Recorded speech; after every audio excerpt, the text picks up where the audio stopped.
Well, hello and welcome to Teaching the Scriptures from Moody Bible Distance Learning. This is your fearless leader, Professor Jefferson Williams, coming to you from the remote location of my office in my house in Pontiac, Illinois, but not for long, because the parsonage that the church has that I just took is almost done. So I actually have a car full of boxes, and we're going to start moving. It's about 12 miles from where we live now.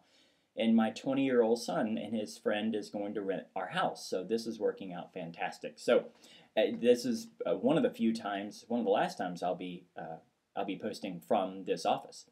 Okay, welcome to week 3. Week 3. Tomorrow is Halloween. If you look at the 10-day forecast, there's some snow. Next week here, I know some of you are basking in beautiful sun.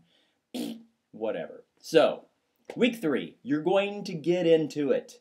The hook, book, look, took. Okay? Hook, book, look, took. You're going to be reading about that. You're going to be watching some videos about that. Week 3, your learner characteristic chart is due. So that is what you've been working on in your groups. My hair is sticking up. I'm sorry, ADHD moment.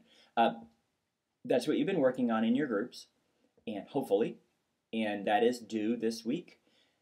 Make sure that everybody is doing their part. Everyone should have a different section to be working on, or you guys should split it up so everybody has an equal amount. Then you're going to be doing the beginning of the hook, look, book, took. Hook, book, look, took. You're going to be doing the hook and the book, the H and the B.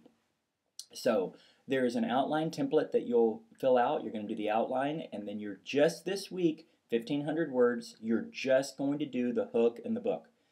I've taught this probably now 7 or 8 times, and there's always people that do the whole thing. I don't want the whole thing. Hook and book, because some of the feedback I might give you may change your next section. So make sure just the hook and the book. And then for your discussion board, you're going to be talking about authority. Have you ever heard a teacher teach with authority? I remember being at a Promise Keepers event, and E.V. Hill, which was an African-American pastor who was from L.A., he actually made peace between the Bloods and the Crips. He called them together and just put his foot down and said, "I'm done with this." I have never heard somebody speak with such moral authority. John Perkins is another one, down in Mississippi, the Mississippi Reconciliation Movement. I was actually a part of that in the 90s, and John Perkins speaks with such moral authority. And then we've all heard speakers that don't have much authority, right? So that's our discussion board this week. Have you ever heard or seen a speaker have that kind of authority? Okay, so that's it for this week. And the question of the week is this. If you could live in any country except your own, what would it be? And for me, it would be Australia. Now, I've never been to Australia, and I understand that most of my thoughts of Australia are probably from Crocodile Dundee, and they're probably not real.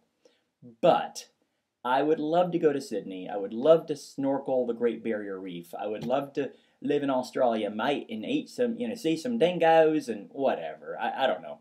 But that's just what came to my mind. So where would you live besides the country you're living in? And some of you don't live in America, so maybe you would say America. After this week, maybe you wouldn't.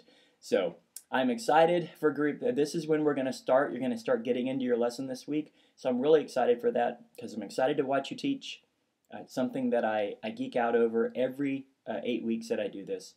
So take your time, do this well, and if you have any questions, comments, or prayer requests, please let me know. All right, onward and upwards. Let's do week 3 together.